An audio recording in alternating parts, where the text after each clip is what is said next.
ल हेर्नुहोस् म चाहिँ तपाईँहरूलाई यो रत्नवलाको बोर्ड देखाइरहेको छु। किनकि रत्नवलालाई नचिन्ने मान्छे कमै होला र यसलाई चाहिँ प्रायः जस्तो सबैले बैगुनी झार भनेर पनि चिनिने गर्छ।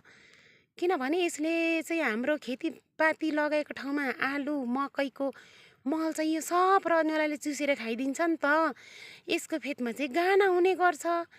अनि त्यसले गर्दाखेरि यो बैगुनीमा पर्यो। तर बैगुनी मात्रै त कहाँ हुन्छ र? यसको गुण पनि अरू पनि छ है त। यो चाहिँ अमिलो झार हो के अमिलो। अनि हाम्रा हातखुट्टा सफा गर्नमा चाहिँ यसले धेरै मद्दत गर्छ साथीहरू।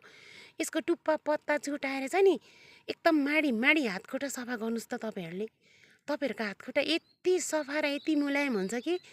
अनि त्यस पछाडि यसले सफा गरिसकेपछि आफ्नो नङहरू हातखुट्टा सफा गरिसके पछाडि चाहिँ सट्ट साबुन पानी जुटले फेरि सफा गर्नुहोस्, तपाईँको हात सफाको सफा रहिरहन्छ। यसको गुण पनि छ है त।